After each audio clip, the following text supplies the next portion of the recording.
8월 첫 번째 날 거룩한 주일입니다. 오늘도 마음을 하나님께 올려드리며 함께 예배하신 우리 사랑하는 모든 성도님들에게 하나님의 놀라우신 은혜와 평강의 역사가 풍성하게 임하시기를 간절히 소망합니다. 이제 우리 함께 우리를 지으시고 우리를 구속하신 하나님께 감사와 영광을 올려드리는 예배 드리겠습니다. 조용한 기도 드리겠습니다.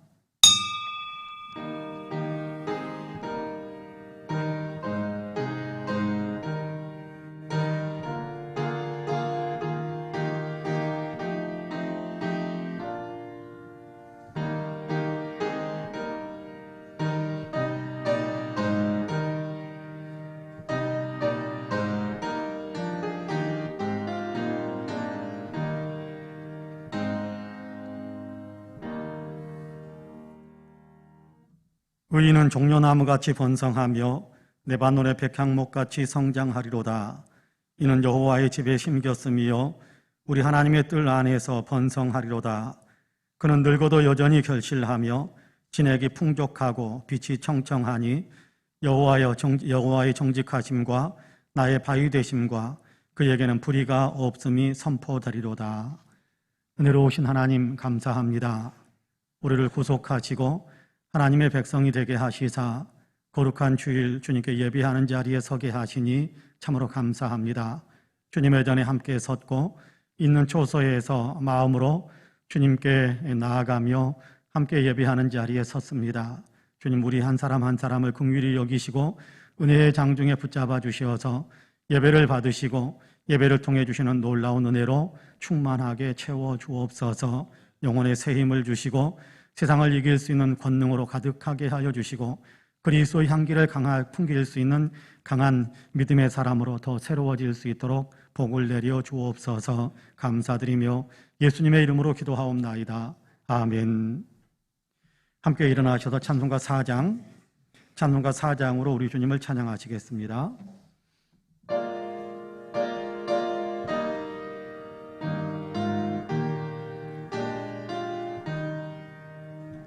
성부 성자와 성령 영원히 영광 받으옵소서. 태초로 지금까지 또 길이 영원 무궁 성삼위께 영광. 아멘. 성시교독은 교독문 74번입니다. 74번.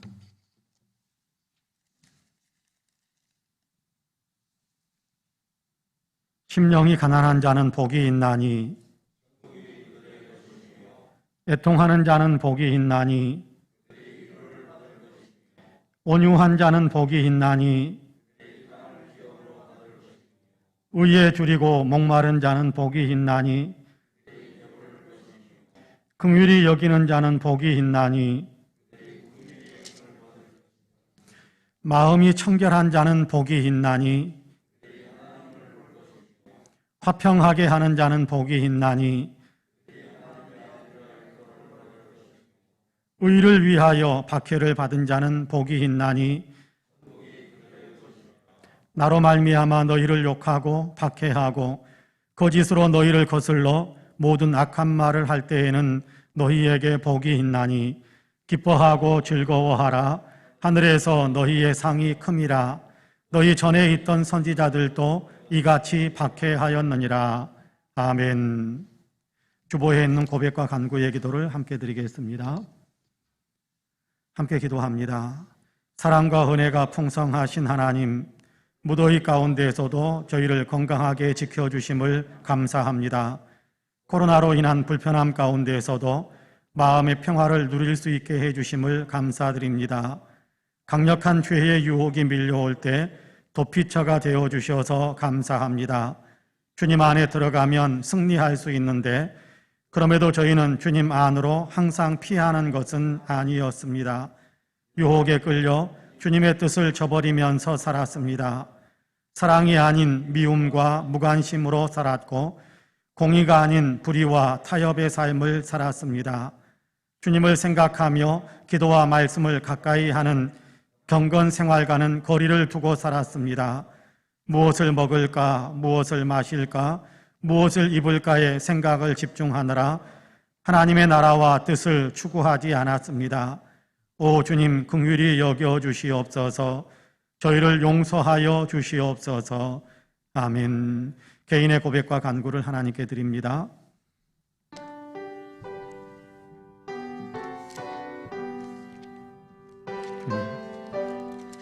불쌍히 여기소서. 긍휼히 여기시고 자비를 베푸시사 우리 안에 아직도 남아있는 더러운 찌꺼기들을 주님 해소해 주시고 주님을 닮아가는 거룩함으로 영원히 새로워질 수 있도록 도와주시옵소서. 오 주여, 성령의 은혜로 우리를 살아가 주시옵소서. 주님이 기뻐하시는 거룩한 삶을 살아갈 수 있도록 새 힘을 주소서. 용서하소서. 자비를 베풀어 주소서. 불쌍히 여겨 주소서.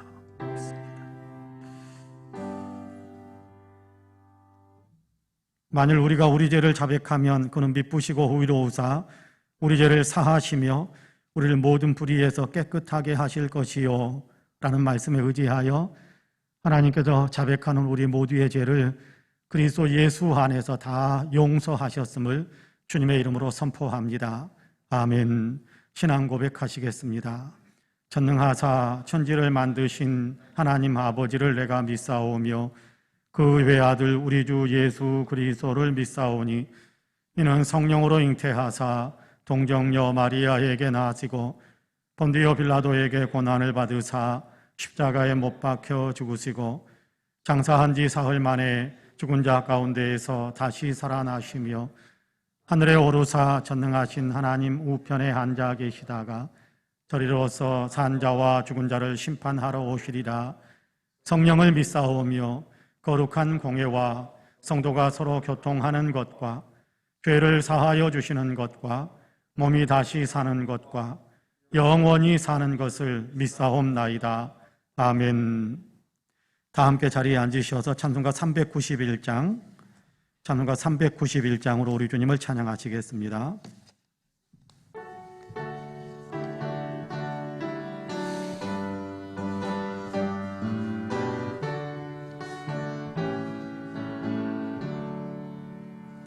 오 놀라운 구세주 예수 내 주 참 능력의 주시로다.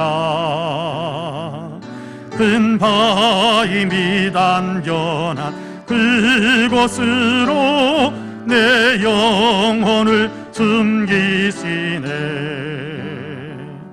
메마른 땅을 종일 걸어가도 나 피곤치 아니하며 저 위험한 곳 내가 이를 때면 큰 바위에 숨기시고 그 손으로 덮으시네.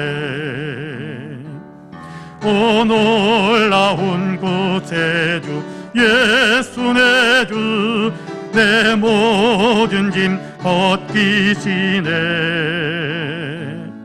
죄악에서 날 끌어 올리시며 또 나에게 힘 주시네.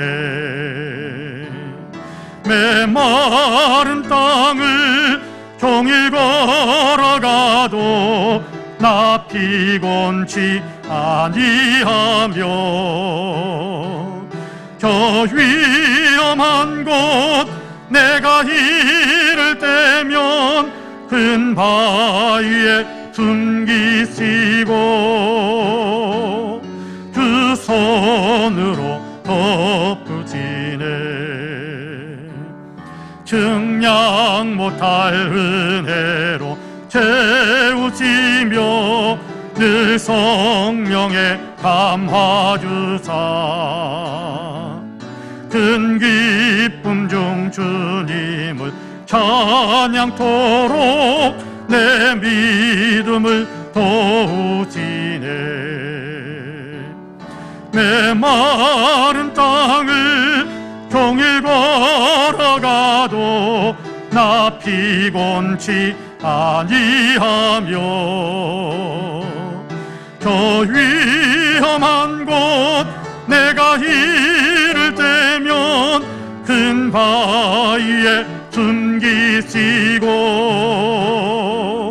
두 손으로 덮으시네. 그 예수님 공중에 임하실 때 나 일어나 맞이하리. 그 구원의 은총을 노래하리. 저 천군과 전사 함께 메마른 땅을 종일 걸어가도 나 피곤치 아니하며 저 위험한 곳 내가 이를 때면 큰 바위에 숨기시고 두 손으로 덮으시네. 아멘. 예배를 위해서 양두석 장로님께서 기도하시겠습니다.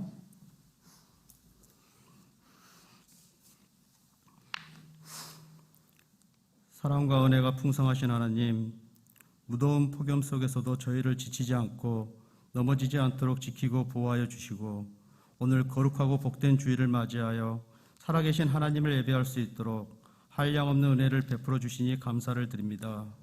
하나님의 은혜가 아니면 저희들은 한순간도 온전히 설 수 없고 하나님의 사랑이 아니면 저희들은 결코 이 자리에서 주님을 예배할 수 없음을 고백합니다. 이 시간 주님 앞에 모인 모든 성도들이 겸손한 마음으로 주님을 예배하게 하시며 오직 예수 그리스도의 이름에 힘입어서 하나님의 보좌 앞으로 담대히 나아가는 은혜의 시간이 되게 하여 주시옵소서. 하나님 아버지, 현재 전국적으로 확산된 코로나19 바이러스로 인하여 다시금 성도들이 예배당에 나와 예배를 드리는 것이 쉽지 않은 상황이 되었습니다. 그에 따른 대안으로 온라인 매체를 활용하여 예배를 드리고는 있지만 그 또한 여러 가지 환경과 상황적 어려움으로 주님을 참되게 예배하는 것이 쉽지 않은 현실입니다. 하지만 주님, 코로나로 인한 어려운 상황이라 하더라도 환경을 탓하기보다는 먼저 저희들이 주님을 향한 마음을 다시금 돌아볼 수 있기를 소망합니다. 그리고 형식적이고 열정이 식어버린 저희들의 마음을 되돌아보면서 주님 앞에 전심으로 회개하며 나아가기를 간절히 원합니다. 이 시간 코로나19로 어려운 시기를 보내는 가운데 나약한 마음으로 말미암아 주님을 온전한 마음으로 섬기지 못했던 저희들의 죄악을 회개하오니 용서하여 주시옵소서.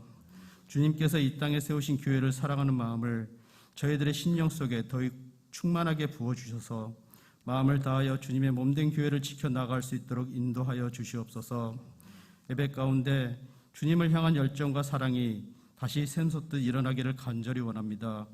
뿐만 아니라 코로나19의 상황도 하루속히 종식이 되어서 모든 공예배가 회복되어 주님을 예배하는 예배당에 찬송과 기도 소리가 넘쳐나고 주님의 말씀과 주님의 임재로 다시금 충만케 되기를 간절히 바라고 소망합니다. 무더운 날씨 속에서 코로나로 인하여 힘겨워하는 모든 성도들의 삶을 주님께서 눈동자와 같이 지켜주시고 삶의 모든 필요를 채우시고 공급하여 주시옵소서. 특별히 연로하신 성도들의 영육의 강건함을 주님께서 능력의 손으로 지켜주시어 무사히 여름을 지나갈 수 있도록 은혜를 베풀어 주시옵소서. 성도들의 가정 가운데 하늘에 넘치는 평안으로 채워주셔서 굳건한 믿음의 반석 위에 든든히 세워지는 가정 되도록 역사하여 주시옵소서. 어려운 가정의 경제를 회복시켜 주시고 직장과 사업장을 든든히 지켜 주시옵소서. 어렵고 힘든 가운데서도 우리의 마음과 영혼만은 가난해지지 않게 도우셔서 궁핍한 가운데서도 부욕해 하시는 주님의 손을 붙잡고 믿음으로 살아가는 힘을 주시옵소서. 저희들이 오직 예수님의 이름으로 의지하며 살아게 하시고 주님의 음성을 듣고 그 말씀에 순종하여 더욱 굳센 믿음의 자리에 날아갈 수 있도록 역사하여 주시옵소서. 주님을 예배하는 이 시간 살아계신 주님의 말씀을 들고 단위에 서시는 박지희 목사님을 주님의 강한 팔로 붙들어 주시옵소서. 선포되는 그 귀한 말씀을 통하여 함께 예배하는 성도들이 주님의 귀한 음성을 듣게 하시며 그 음성을 마음으로 믿고 모든 생활 속에서 주님께서 주신 마음으로 온전히 살아갈 때 주님께서 예비하신 풍성한 열매를 모든 삶 속에서 누릴 수 있도록 은혜 내려 주시옵소서. 예배를 위해 꽃꽂이와 교회 청소로 수고하신 분들의 섬김을 통하여 영광 받아주시며 그분들의 모든 생활 속에 하늘의 충만한 복을 내려 주시옵소서. 이 시간 예배당에서 예배하는 성도 그리고 각자의 삶의 자리에서 온라인으로 예배하는 성도가 예수 그리스도 안에서 하나가 되어서 살아계신 주님 앞에 큰 영광을 돌려드리는 복된 은혜의 시간이 되기를 간절히 원하오며 예수님의 이름으로 기도드립니다. 아멘.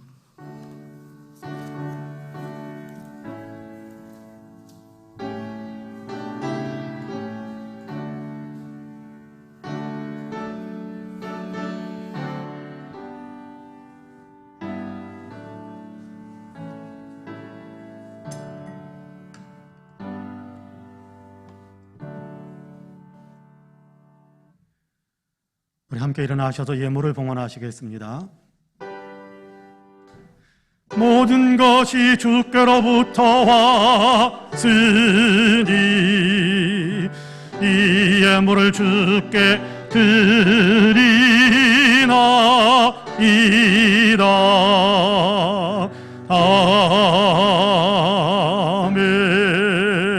아멘. 사랑과 은혜가 풍성하신 하나님, 거룩한 주일 주님께 예배하는 자리에 서게 하심을 감사합니다. 예배하기 위해 주님의 주님 앞에 엎드린 우리가 주님께로부터 받은 은혜와 사랑과 축복이 얼마나 크고 놀라운 것인지 마음속에 다시금 깨닫게 됩니다. 감사하는 마음으로 주님께 감사의 예물, 헌신하는 마음으로 귀한 예물 주님 앞에 봉헌합니다. 여기 11조와 감사의 예물, 일천번제와 주일 예물, 선교헌금, 장학헌금, 구제헌금, 건축헌금으로 강단의 꽃을 위한 예물로 또 이런저런 마음의 서원과 소원을 담은 예물로 주님께 올려드립니다. 우리의 예물을 기쁘게 흠양해 주옵소서. 예물을 드리는 사랑하는 성도들의 삶도 주님께도 기쁘게 연락해 주시고 마음으로밖에 참여할 수 없는 그런 상황 속에서 마음을 올려드리고 있는 우리 사랑하는 성도님들의 마음도 함께 받아 주옵소서. 주님 영광을 받아 주옵시고 주님의 권능의 손으로 친히 붙드셔서 하나님의 뜻을 이루며 하나님께서 기뻐하시는 일을 이루면서 하나님 쓰임받는 예물이요 귀한 삶이 될 수 있도록 축복해 주옵소서. 하나님께 예물을 드리고 마음을 드리고 있는 우리 사랑하는 모든 성도들을 은혜 가운데 주님께서 붙잡아 주시어서 영적으로나 육적으로나 강건하고 또 윤택하고 풍성할 수 있게 하여 주시기를 간절히 원합니다. 날마다 기쁨이 넘치는 삶을 살아갈 수 있도록 도와주시고 풍성한 열매를 맺음으로 이웃들에게 선한 나눔을 아버지 실천하면서 살아갈 수 있도록 도와주옵소서. 가정마다 웃음꽃이 가득하게 하여 주시고 가족 모두가 다 강건케 하여 주옵시고 자녀들에게서는 손주들에게서는 끊임없이 복된 소식이 들려오는 행복한 가정들이 다 될 수 있도록 축복해 주옵소서. 믿음 안에 견고하게 서서 위대한 영적인 가문을 만들어가는 귀한 성도님들이 다 될 수 있도록 역사해 주옵소서. 감사드리며 예수님의 이름으로 기도하옵나이다. 아멘. 교회 소식을 말씀드리겠습니다. 공예배 회복을 위해서 많이 기도해 주시는 우리 성도님들께 감사를 드리고요. 더 많이 기도해 주시기를 부탁을 드립니다.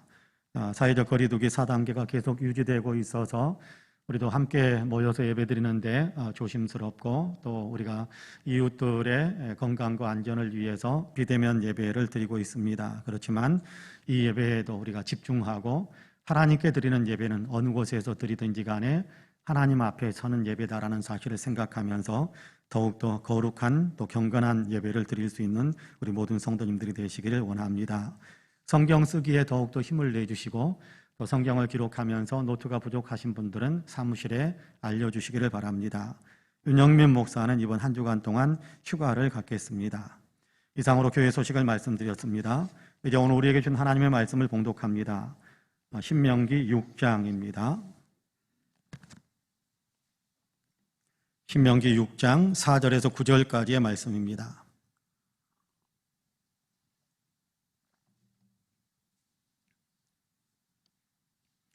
신명기 6장 4절에서 9절까지의 말씀을 제가 봉독하겠습니다. 이스라엘아 들으라. 우리 하나님 여호와는 오직 유일한 여호와이시니 너는 마음을 다하고 뜻을 다하고 힘을 다하여 내 하나님 여호와를 사랑하라.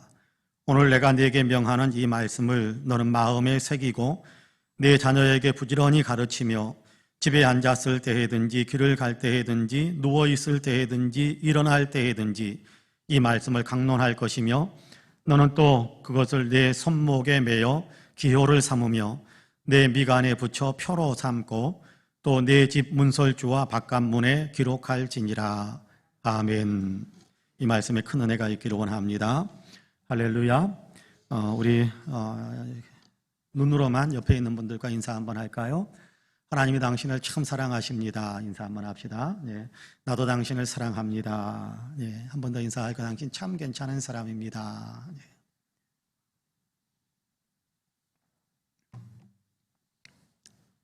어떤 남자가 자기 아버지를 해고하면서 들려주었던 이야기입니다. 아버지는 어부이신데 가족을 돌보기 위해서 늘 힘든 일들, 가난한 살림이다 보니까 늘 힘든 일들을 마다하지 않고 하셔야 했답니다. 그럼에도 힘든 일을 하시는 분임에도 불구하고 마음은 굉장히 자상하셔서 가족들을 돌보는 일에, 가족들을 또 사랑하는 일에 마음을 늘 쓰곤 했습니다. 일기가 고르지 못해서 배를 띄울 수 없는 날이면 생선을 실어 나르는 낡은 트럭에다가 아들을 태워서 학교 앞에까지 데려다 주곤 했는데 이 일이 아들에게는 못내 기쁘지만 또 한편으로는 부끄러운 마음을 들게 만드는 그런 일이 되기도 했습니다. 왜냐하면 차를 끌고 가면 낡은 트럭인데 꼭 학교 정문 앞에다가 차를 세우셨다고 합니다. 그러면 아들은 모든 사람들이 낡은 트럭을 쳐다보는 것 같아서 좀 부끄러워서 고개를 숙이면서 그렇게 차에서 내리는데 아버지가 차에서 같이 내려서 아들을 머리를 쓰다듬어 주면서 볼에다가 뽀뽀를 해주면서 아들 오늘도 학교 생활 재밌게 잘해 큰 소리로 이야기를 하시곤 하셨던 겁니다. 초등학교 4학년까지도 아버지가 이렇게 굿바이 키스를 하셨는데 아들은 이것을 부끄럽게 생각을 했고 이제 아버지에게 그런 굿바이 뽀뽀 이런 굿바이 키스를 받지 않겠다라고 결심을 했습니다. 날씨가 흐리고 또 파도가 높았던 그날도 아버지의 낡은 트럭은 어김없이 학교 정문 앞에 섰고 아버지는 평소처럼 트럭에서 내려서 아들에게 굿바이 키스를 하려고 하는데 아들이 손으로 아버지 얼굴을 밀어냈습니다. 아빠, 저는 아빠의 뽀뽀를 받아야 할 정도로 그렇게 어린 나이는 이제 아니에요. 놀란 표정으로 한참 동안이나 아들의 얼굴을 쳐다보던 아버지의 눈에 눈물방울이 고였습니다. 아버지의 눈물을 아들은 처음 보았습니다. 아니 어쩌면 가족 가운데 아버지의 눈물을 보았던 사람은 유일했었을지도 모르겠습니다. 아버지는 시선을 돌리며 예서 눈물을 감추었어요. 그럼 혼잣말처럼 말합니다. 그래, 넌 이제 더 이상 아빠의 뽀뽀가 필요치 않을 만큼 커버렸구나 말씀하시고 아버지는 다시 바다로 일을 나가셨는데 영영 돌아오시지 못하고 말았다고 합니다. 이 남자는 아버지의 마지막 굿바이 키스를 받지 않았던 그 일이 너무나도 후회스럽다라고 고백하는 것을 들었습니다. 볼에 뽀뽀를 해주면서 아버지는 아버지의 사랑을 나타냈고 뽀뽀를 받으면서 환하게 웃는 아들의 모습을 보면서 아들이 아빠를 사랑하는구나 라고 생각했던 아버지였습니다. 그런데 아들이 자기 생각에 매인 순간 아버지의 사랑을 받아들이려고도 하지 않았고 아버지에 대한 자기의 사랑을 표현하려고도 하지 않았던 겁니다. 그 일을 생각하면서 내가 그랬었구나라는 것을 생각하면서 지금은 그 일을 크게 후회한다라고 고백한 겁니다. 사랑하는 사람의 사랑을 받아들이지 않고 사랑해야 될 대상을 사랑하지 않는다면 아마 누구든지 이렇게 후회하지 않을 수 없게 될 것이다 라는 생각을 해봅니다. 오늘 우리가 읽은 신명기 6장은 우리에게 하나님을 사랑하라 라고 말씀합니다. 하나님의 사랑을 받아들이고 너희도 하나님을 사랑하는 삶을 살아라 라고 말씀하시는 겁니다. 신명기는 하나님의 은혜로 구원함을 받은 하나님의 백성들에게 들려주시는 하나님의 말씀이거든요. 구원받은 하나님의 백성들에게 들려주시는 말씀인 겁니다. 오늘 우리가 읽은 본문은 어쩌면 신명기 말씀 전체를 꿰뚫고 있는 핵심적인 구절이다라고 생각해도 틀리지 않을 겁니다. 먼저 4절에서는 이렇게 말씀하지요. 같이 한번 읽어볼까요? 4절 같이 읽어봅니다. 시작. 이스라엘아 들으라.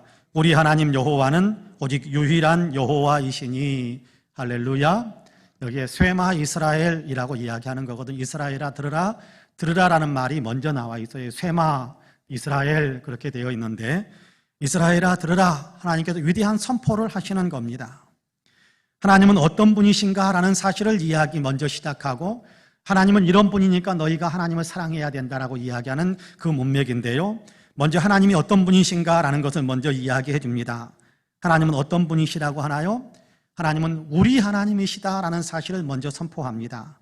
하나님은 남의 하나님이 아니라 나의 하나님, 하나님은 다른 사람의 하나님이 아니라 우리의 하나님이다라고 이야기하는 거지요.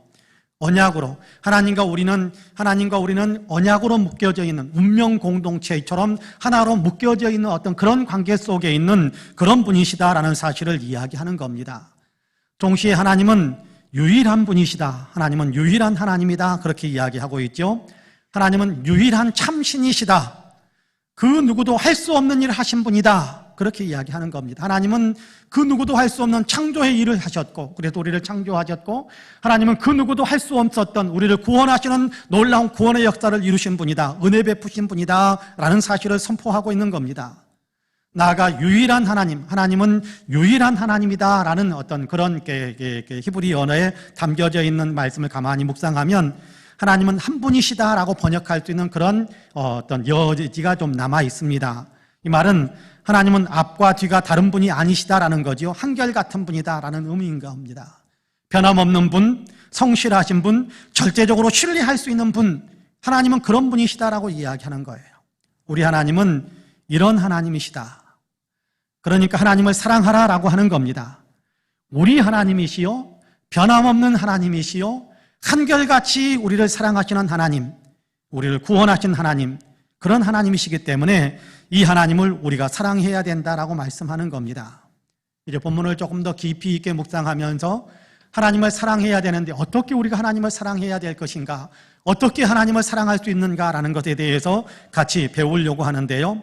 바라기는 말씀을 나누는 우리 모두가 하나님을 더 깊이 사랑하는 믿음의 사람들이 될 수 있기를 주님의 이름으로 간절히 축복합니다. 첫째로, 내가 하나님을 사랑해야 합니다. 내 자신이 하나님을 사랑해야 하는 겁니다. 5절과 6절 말씀을 같이 한번 읽어보겠습니다. 5절과 6절 같이 읽습니다. 시작. 너는 마음을 다하고 뜻을 다하고 힘을 다하여 내 하나님 여호와를 사랑하라. 오늘 내가 네게 명하는 이 말씀을 너는 마음에 새기고. 할렐루야. 너는 내 하나님을 사랑하라 라고 말씀하지요. 너는 내 하나님을 사랑하라. 하나님 편에서 너는, 우리 편에서는 나입니다. 내가 하나님을 사랑해야 한다는 겁니다. 다른 사람이 하나님을 사랑하는 것도 중요할 수 있겠지만 그러나 그것보다 훨씬 더 중요한 것은 내가 하나님을 사랑하는 거예요. 내가 하나님을 사랑하는 겁니다. 본문은 먼저 내 자신이 하나님을 사랑해야 한다라고 말씀하세요. 하나님을 사랑한다라는 것은 하나님께 순종하는 것을 의미합니다. 본문에서도 그렇게 표현하고 있는데요.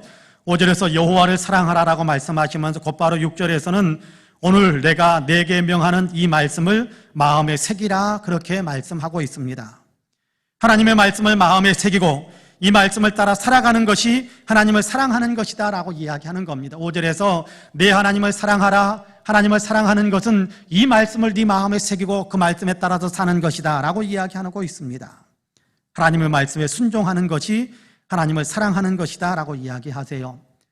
예수님께서도 복음서를 통해서 하나님의 말씀에 순종하는 것, 주의 말씀에 순종하는 것이 주님을 사랑하는 것이다 라고 가르쳐 주셨습니다. 요한복음 14장 21절에서 예수님은 나의 계명을 지키는 자라야 나를 사랑하는 자니 나를 사랑하는 자는 내 아버지께 사랑을 받을 것이요 나도 그를 사랑하여 그에게 나타낼 것이다 그렇게 말씀하세요. 나의 계명을 지키는 사람이 나를 사랑하는 자다. 하나님의 계명을 지키는 사람이 하나님을 사랑하는 자다 그렇게 말씀하세요. 주님을 사랑하는 것은 주님의 계명을 지키는 것이다. 주님의 계명을 지키는 것이 주님을 사랑하는 것이다 라고 이야기합니다. 그렇습니다. 사랑한다라는 것은 곧 계명, 말씀에 순종하는 것입니다. 하나님의 계명에 순종하는 것이 하나님을 사랑하는 것입니다. 하나님의 말씀에 순종하시기를 간절히 원합니다. 내 하나님 여호와를 사랑하라.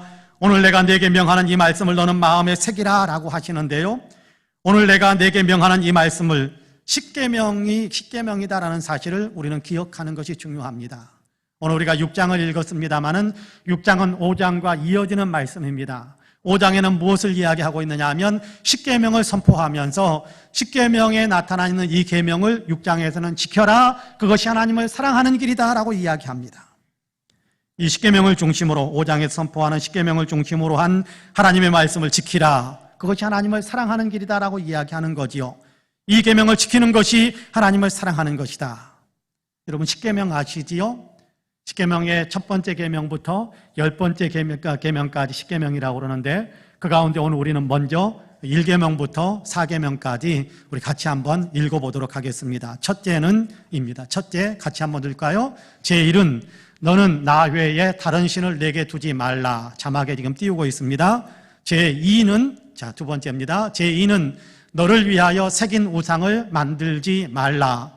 제3은 세 번째 계명, 제3은 너는 내 하나님 여호와의 이름을 망령되게 부르지 말라. 네 번째입니다. 제4는 하나님 안식일을 기억하여 거룩하게 지키라. 그렇게 말씀합니다. 하나님 외에 다른 신을 내게 두지 말고, 네 자신을 위해서 뭔가 형상을 만들려고, 우상을 만들려고 하지 말고, 내 하나님 여호와의 이름을 망령되게 부르지 말고, 하나님께서 명령하신 대로 안식일을 거룩하게 지켜라 라고 이야기합니다. 안식일을 지키라라는 것은 주일을 성수하며 하나님께 예배드리라라는 그런 말씀이지요.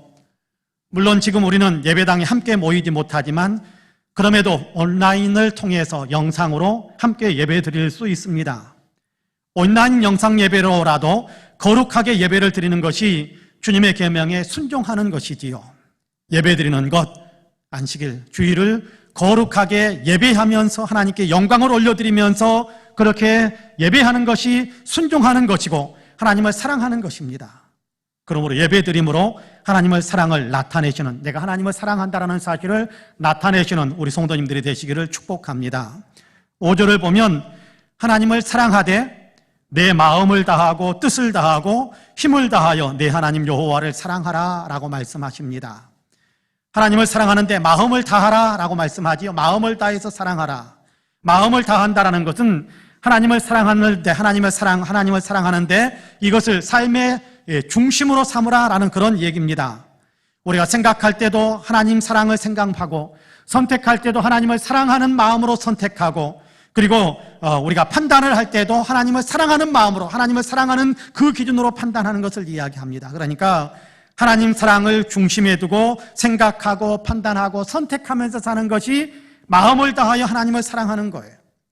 뜻을 다하여 하나님을 사랑하는 것은 생명을 다하여 하나님을 사랑하는 것입니다.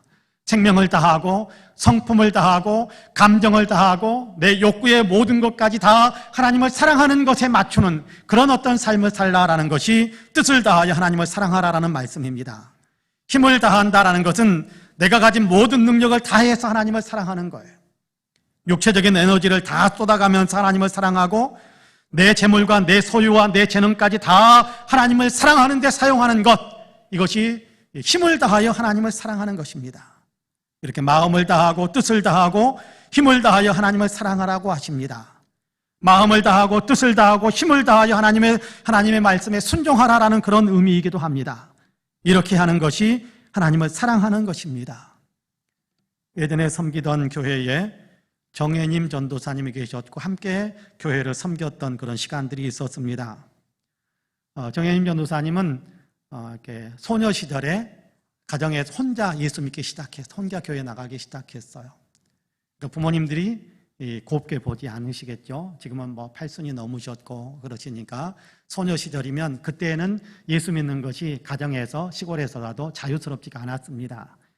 교회 나가지 못하게 했습니다.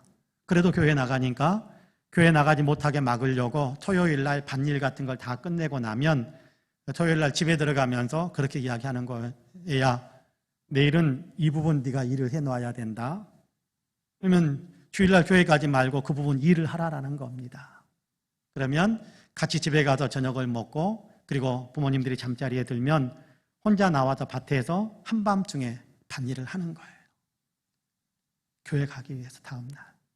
일을 다 해놓고 교회 가기 위해서 다음날 교회 가기 위해서 그 전날 밤을 새가면서 새벽녘까지 밭일을 다 마치고 그리고 새벽에나 아침에나 들어가서 씻고 잠자리에서 눈을 잠깐 붙였다가 일어나서 부지런히 또 예배당을 찾아가서 함께 그렇게 예배를 드리곤 했습니다. 일 시키는 것 가지고는 잘 안 되니까 이제 부모님들이 방 앞에서 지키는 겁니다. 주일날 아침 일찍 일어나가지고 마루에 토방이죠. 마루 위에 딱 앉아가지고 딸의 그 방문 앞에 앉아 계시는 거예요. 밖에 못 나오게, 못 나가게. 이 사실을 아니까 세수도 못하고 아침에 세수도 못하고 그리고 나서 뒤에 봉창문이죠. 조금만 문을 통해서 밖으로 도망가는 거예요. 거기엔 신발도 없습니다. 그러니까 맨발로 교회를 향해서 가는 겁니다. 부모님이 눈치를 채고 쫓아오는 기색이 있으면 농수로 또랑이라고 그렇게 이야기하기도 하는데 거기에 납작 엎드리기도 하고 거기에 보면 녹강 같은 게 심겨져 있어서 그래서 터널처럼 물이 흘러가는데 그 안에 들어가서 숨기도 하고 그러면서 부모님의 인기척이 사라질 때까지 숨어 있다가 부모님의 인기척이 사라지면 또 거기서 나와가지고 교회를 향해 달려가서 기쁨으로 예배를 드리며 마음의 평화와 기쁨을 누리면서 때로는 눈물을 흘리면서 예배드리면서 그러면서 신앙이 성장했다라는 얘기를 들려주시는 것을 들은 적이 있습니다. 하나님을 사랑하니까 주일을 성수하게 하시는 하나님의 뜻에 순종하기 위해서 그렇게 했던 겁니다. 저는 우리에게도 하나님을 향한 이런 사랑이 있어야 된다고 저는 분명히 믿습니다. 마음을 다하고 뜻을 다하고 힘을 다하여 하나님을 사랑하는 이런 사랑이 우리에게도 있기를 간절히 소망합니다. 물론 코로나 때문에 함께 모여서 예배당까지 뛰어나올 수는 없을지 모르지만 그러나 있는 초소에서라도 이렇게 집중력을 가지고 예배할 수 있는 마음으로 그렇게 예배할 때 하나님께서 영광을 받으실 것이고 우리는 하나님을 사랑하는 것이 될 것이고 하나님은 이것을 나를 사랑하는 것으로 받으시는 그런 예배가 될 수 있을 거예요. 예배뿐만이 아니겠지요. 일상의 삶 속에서 하나님의 말씀을 마음속에 새기고 그 말씀을 내 삶 속에서 순종하면서 살아가는 이것이 하나님을 사랑하는 겁니다. 마음을 다해서 뜻을 다해서 힘을 다해서 하나님을 사랑하면서 살아가는 겁니다. 내가 바라기는 우리 모든 사랑하는 성도님들께서 진실로 이렇게 하나님을 사랑하시기를 주님의 이름으로 간절히 축복합니다. 둘째는 자녀들이 하나님을 사랑하게 해야 합니다. 자녀들도 하나님을 사랑하는 사람이 되게 만들어 주어야 합니다. 하나님의 말씀에 순종하는 것이 하나님을 사랑하는 것인데 하나님의 은혜로 구원을 받은 사람은 누구나 하나님의 말씀에 순종함으로 하나님을 향한 자기의 사랑을 나타내야 되는데 또한 우리는 내 자녀들이 하나님을 사랑하게 해 주어야 하는 겁니다. 나만 하나님을 사랑하는 것으로 그친다면 이것은 굉장히 불행한 일이 되고 말 것입니다. 자녀들에게는요. 우리 자녀도 하나님을 사랑하는 사람, 하나님의 말씀에 순종하는 사람이 되게 해야 합니다. 그러기 위해서는 가르쳐 주어야 하겠죠. 그럼 본문 6절과 7절 말씀을 같이 한번 읽어볼까요? 6절과 7절 같이 읽습니다. 시작. 오직 내가 내게 명하는 이 말씀을 너는 마음에 새기고 내 자녀에게 부지런히 가르치며 집에 앉았을 때에든지 길을 갈 때에든지 누워있을 때에든지 일어날 때에든지 이 말씀을 강론할 것이며 할렐루야. 자, 여러분 5절에서는 마음과 뜻과 힘을 다해서 하나님을 사랑하라.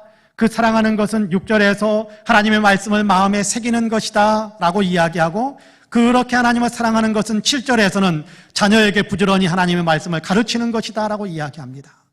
하나님의 말씀을 자녀들에게 가르치는 것도 내가 하나님을 사랑하는 것이라는 거예요. 이 말씀을 내 마음에 새기고 또한 내 자녀에게 부지런히 가르치다라고 말씀하지 않습니까? 부지런히 말씀을 가르치는 것이 부모로서 하나님을 사랑하는 것이다. 그리고 부모로서 자녀를 사랑하는 것이다라는 사실을 우리에게 일깨워주는 겁니다. 자녀들이 하나님을 사랑하게 해야 한다. 자녀들이 하나님의 말씀을 배워서 하나님을 알고 하나님께 순종하는 삶을 살아갈 수 있도록 그렇게 이끌어 주어야 된다. 그것이 하나님을 사랑하는 길이다. 자녀들이 하나님을 사랑하도록 돕는 길이다. 그렇게 가르쳐 주는 거예요. 이런 이야기를 들었습니다. 어느 조그만 자연학습 농장에서 유치원 선생님이 꼬마들을 데리고 자연 공부를 하고 있습니다. 고구마는 언제 캐지요? 예, 가을에서 설이 올 때요. 고추는 언제 땁니까? 빨갛게 물들었을 때요. 그럼 땅콩은 언제 캘까요? 그러자 꼬마들이 대답이 궁한지 조용해졌습니다. 이때 한 꼬마가 손을 번쩍 들고 큰 소리로 이렇게 대답합답니다. 주인이 안 볼 때요. 주인이 안 볼 때요. 주인이 없을 때 땅콩을 캐야 한답니다. 뭐 하자는 걸까요? 근데 아이가 뭘 한다고 이렇게 말했을까요? 스스로 그런 말 만들어낼 수 있었을까요? 아닐 겁니다.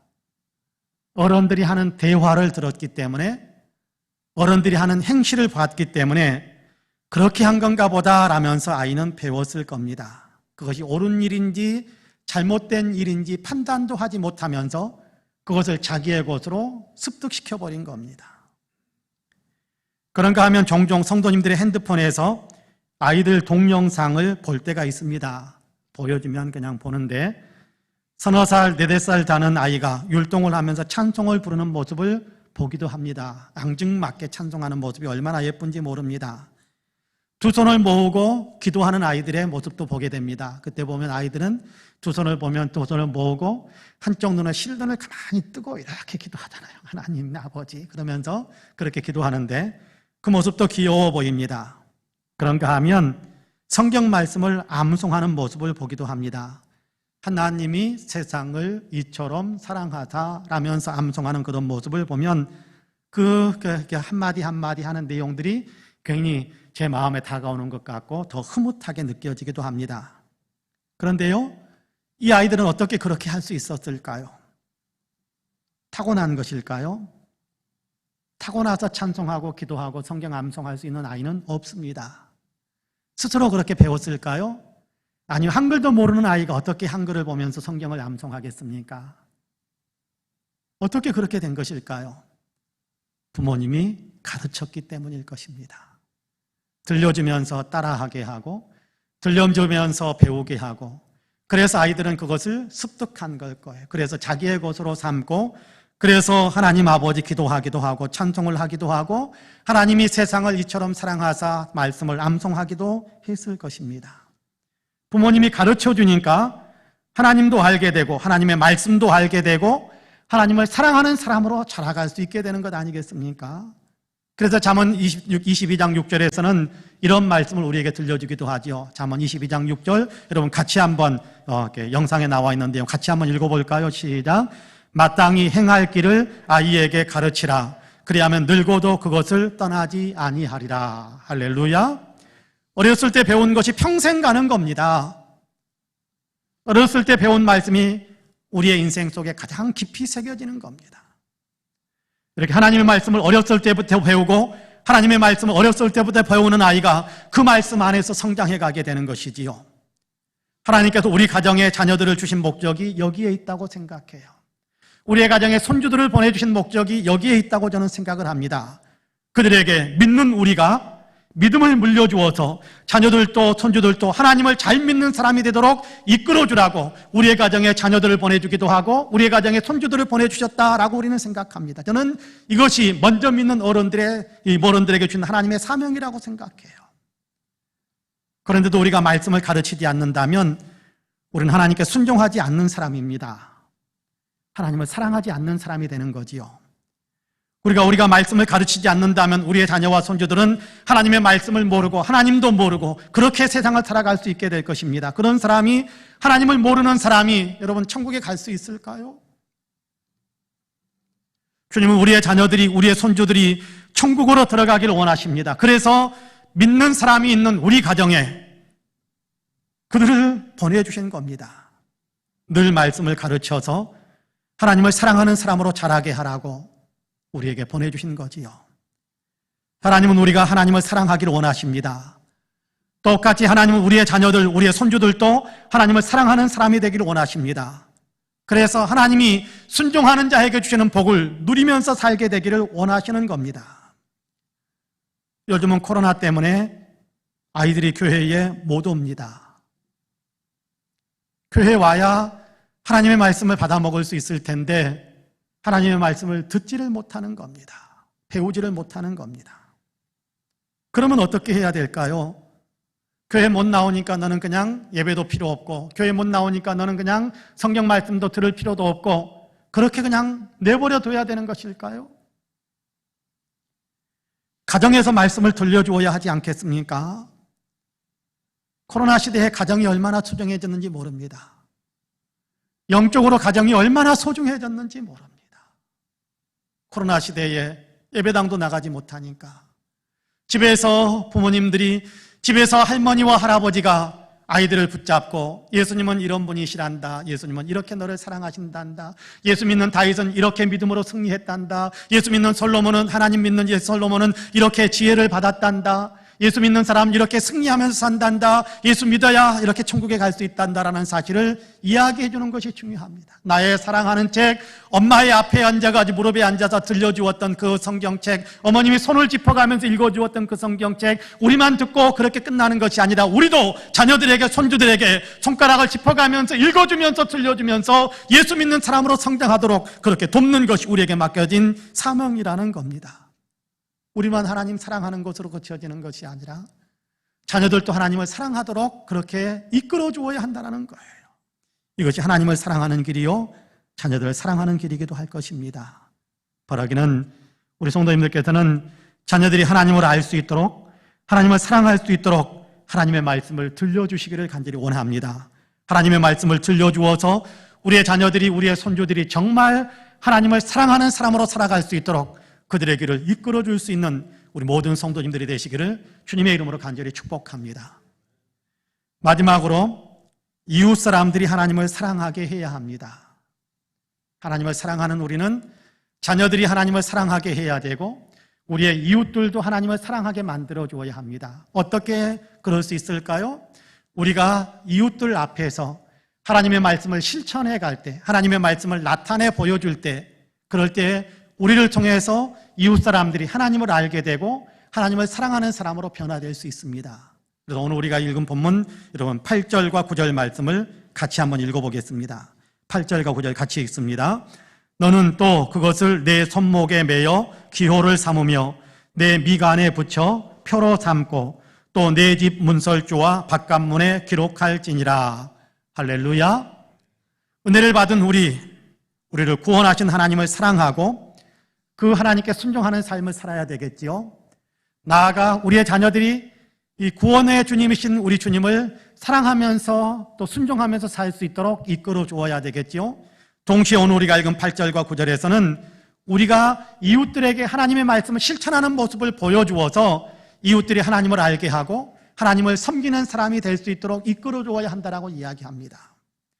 하나님의 말씀을 손목에 메고 또 미간에 붙이고 문설주에 그리고 바깥문에 기록하라라고 이야기하는데, 문자적으로 그렇게 막 문에다가 하나님의 말씀, 성경 말씀을 써놔라 그런 의미는 아닙니다. 이마에다가 성경 말씀을 이렇게 써서 붙이고 다니라 그런 얘기도 아니고, 유대인들처럼 메주자라고 해가지고 메주오트라고 이야기하는데 뭐 조그만 함을 이렇게 묶어가지고 다니면서 그러면서 거기 성경 말씀 붙여가지고 다니라 그런 의미 물론 없잖아 있겠습니다. 그런 의미보다 더 중요한 것은 말씀과 생활을 일치시키는 삶을 살아라는 것에 더 중요한 의미가 있는 겁니다. 내가 생활 속에서 하나님의 말씀을 실천함으로 다른 사람들이 하나님을 알 수 있게 도와주는 겁니다. 사람들은 우리가 하나님을 믿는 사람, 예수 믿는 사람임을 알지 않습니까? 그럼 우리가 생활하는 것을 보면서 예수 믿는 사람은 저렇게 사는구나, 하나님 믿는 사람은 저런 사람이구나 라는 생각을 하게 될 것입니다. 우리가 예수 믿는 사람이라는 사실을 아니까 예수 믿는 삶을 살아가는 우리가 살아가는 그 모습을 보면서 예수 믿는 사람은 저렇게 사는구나 라는 사실을 알게 될 텐데, 그 생각 속에 담겨져 있는 또 하나의 보이지 않는 생각이 또 있습니다. 그게 뭐냐 하면 예수님은 그런 분이신가 보구나 라는 생각을 품게 된다는 겁니다. 우리가 사는 모습과 예수님을 연결시켜서 그들은 보는 거지요.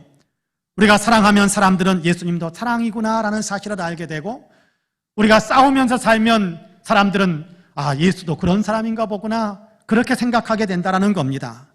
우리의 생활 속에서 예수님을 나타내는 하나님의 말씀을 우리의 삶 생활 속에서 적용시켜서 실천하면서 보여주면 사람들은 그것을 보면서 하나님을 알게 된다는 거예요. 그래서 마태복음 5장 16절에서 주님은 이런 말씀을 들려주죠. 같이 한번 읽어볼까요? 마태복음 5장 16절 같이 읽습니다. 시작.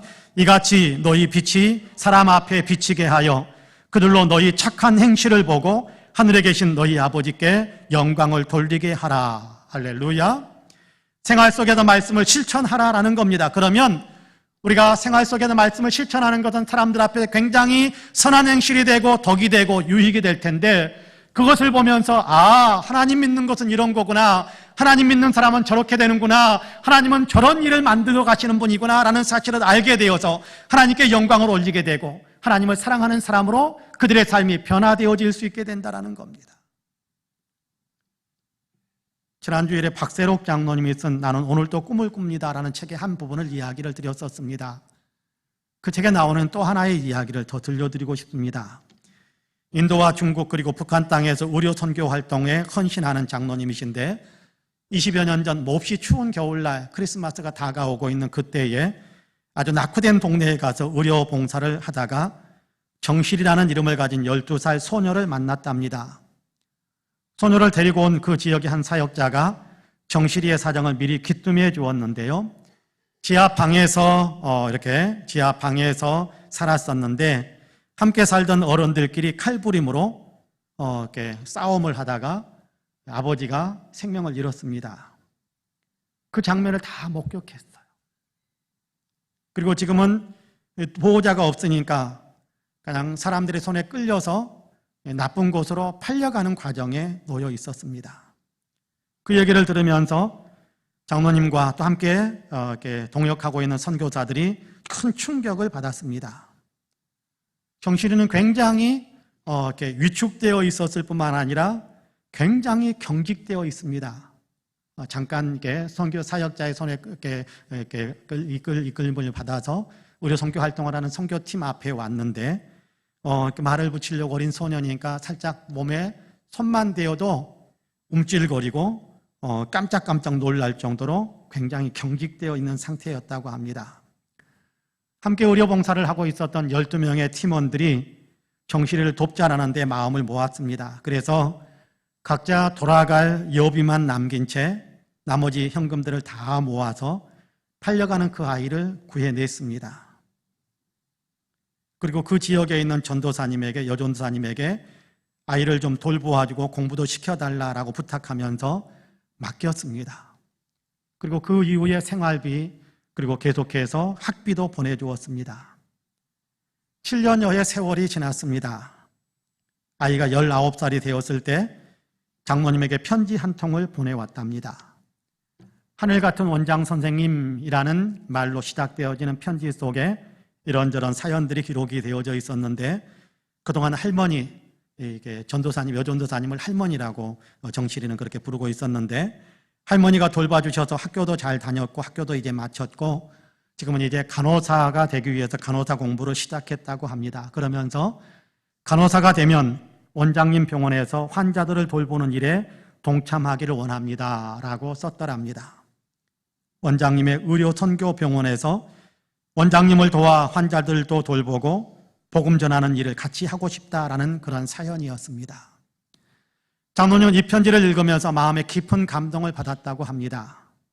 힘들지만 얼마나 힘들겠습니까? 편하게 살 수 있는 사람인데 힘들지만 힘든 것을 감수하면서 의료 선교를 하고 또 의료 선교 현장에 가서도 선교 병원에서만 머물러 있는 것이 아니라 병원까지 올 수 없는 사람들이 있다는 사실을 알기 때문에 또 멀리까지 그렇게 방문을 해가면서 열악한 동네까지 들어다니며 찾아다니면서 사람들을 돌보는 이 일을 했는데, 이 일을 통해서 이렇게 주님을 위해 일하게 될 또 다른 동역자가 만들어졌다는 사실에 감격하면서 하나님께 영광을 올려드렸다고 합니다.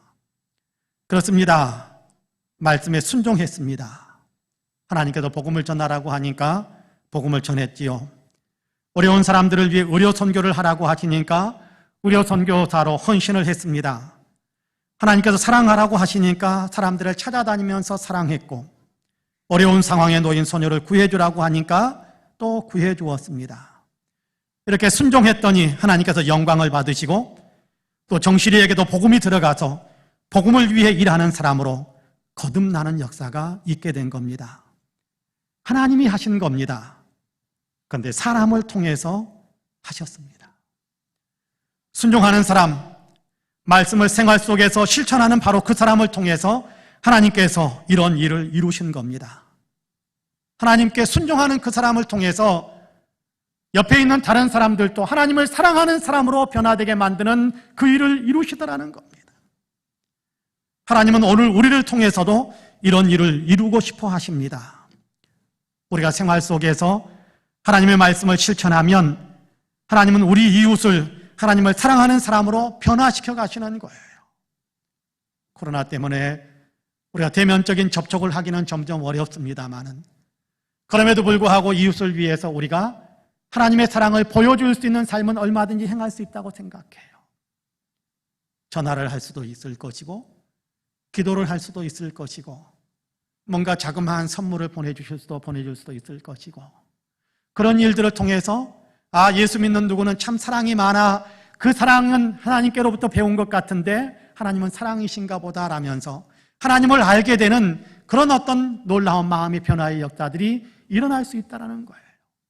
대면할 때는 더 이렇게 역량 있게 더 효율적으로 하나님의 사랑을 나타낼 수 있겠지만 대면하지 못하더라도 얼마든지 하나님의 사랑을 보여줄 수 있는 이 통로는 항상 우리에게 열려 있는 겁니다. 그 통로들을 통해서 하나님께서는 우리가 하나님의 말씀을 순종함으로 그 순종함을 통해서 이웃에게 하나님의 사랑이 들어가게 만드는 일들을 이루시는 분이라는 거예요. 그러므로 말씀에 순종하셔서 하나님의 일을 이루는 성도님들이 되시기를 간절히 축복합니다. 사랑하는 성도 여러분, 하나님은 우리를 지으신 분이시요 예수 그리스도를 통해서 우리를 구원하신 분이십니다. 그 은혜와 사랑을 받은 우리도 더욱 하나님을 사랑하기를 간절히 원합니다. 내가 마음과 뜻과 힘을 다해 하나님을 사랑하는 겁니다. 부지런히 자녀들에게 또 손주들에게 하나님의 말씀을 들려주어서 자녀들이 손주들이 하나님을 사랑하는 사람이 되게 하는 겁니다. 내가 생활 속에서 말씀을 실천함으로 내가 실천하는 말씀을 실천하는 그 일을 통해서 사람들이 하나님의 말씀을 보게 되는 것. 그래서 사람들이 역시 우리를 통해 하나님을 사랑하는 그런 일들이 이루어지게 하는 겁니다. 그렇습니다. 지금은 분명 어려운 시기임의 사실입니다. 코로나도 그렇고 무더위도 그렇고 우리의 살림살이도 다 그렇게 어렵고 힘든 것이 사실일 겁니다. 그런데요, 어려우면 하나님을 사랑하지 않아도 되는 것은 아닙니다. 어려울수록 더욱 하나님을 사랑하셔야 합니다. 하나님을 사랑하는 자를 위해서 하나님께서는 놀라운 것들을 예비하고 계신다라는 약속도 하셨거든요. 어려울수록 더욱더 하나님을 사랑하는 겁니다. 그러므로 바라기는 저와 여러분 우리 모두는 진실로 하나님을 사랑하는 사람들이 되시기를 주님의 이름으로 간절히 축복합니다. 아멘. 기도하겠습니다. 은혜로우신 아버지 하나님 감사합니다. 오늘도 우리를 사랑하시어서 주님께 예배하는 자리에 서게 하시고 예배를 통해서 우리를 향한 하나님의 사랑을 고백하며 또 하나님을 향한 우리의 사랑을 올려드릴 수 있게 하심을 감사합니다. 말씀을 통해서 은혜 받은 우리는 마땅히 하나님을 사랑하면서 살아야 된다라고 가르쳐 주시고 하나님을 향한 사랑의 마음을 다시 한번 우리가 무장할 수 있게 하심을 감사합니다. 마음을 다하고 뜻을 다하고 힘을 다하여 하나님을 사랑하는 삶을 살게 하시고 우리의 자녀손들에게 하나님의 말씀을 가르쳐 주므로 우리로 하여금 자녀들로 하여금 손주들로 하여금 같이 하나님을 사랑하는 사람으로 만들어가고 우리가 세상 속에서 하나님의 말씀을 실천함으로 우리의 삶의 모습을 보면서 우리의 이웃들도 같이 하나님을 사랑하는 일이 만들어지는 귀한 역사가 있게 하여 주옵소서. 그런 일을 우리를 통해서 이루어 주실 하나님을 찬양하오며 예수님의 이름으로 간절히 기도하옵나이다. 아멘. 함께 일어나셔서 찬송가 315장으로 우리 주님을 찬양하시겠습니다.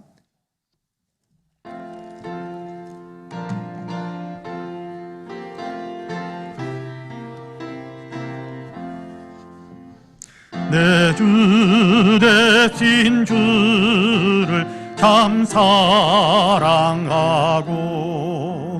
곧 그에게 죄를 각오합니다. 그 은혜를 주신 내 예수시니 이전보다 더욱 사랑합니다. 그날 사랑하사 구하시려고 저 십자가 고난 당하셨도다. 그 가치관 쓰신 내 주 배우니 이전보다 더욱 사랑합니다. 내 평생에 힘쓸 그 큰 의무는 주 예수의 덕을 늘 기림이라. 숨질 때에까지 내 할 말씀은 이전보다 더욱 사랑합니다. 그 영광의 나라 나 들어가서 그 풍성한 은혜 늘 감사하리. 은멸류관 쓰고 나 찬송할 말 이전보다 더욱 사랑합니다. 아멘. 우리 구주 예수 그리스도의 은혜와 아버지 하나님의 놀라우신 사랑과 성령님의 감동 감화 충만케 역사하심이 거룩한 주일 하나님의 사랑에 감사하며 하나님을 사랑한다라는 고백으로 예배를 드리고 있는 우리 사랑하는 모든 성도님들과 가정과 가족들 행하시는 일들 위에 아름다운 신앙 공동체 우리 송파 은혜교회 위에 특별히 외국에 있고 군문에 있고 출타 중이거나 병상에 누워있는 사랑하는 형제 자매들, 우리 명예 목사님이신 서달수 목사님, 그리고 이 나라 이 민족, 나아가 아직도 코로나로 인하여 고통을 겪고 있는 지구촌에 사랑하는 모든 형제 자매들 위에 이제로부터 영원토록 함께 하시기를 간절히 축원하옵나이다. 아멘.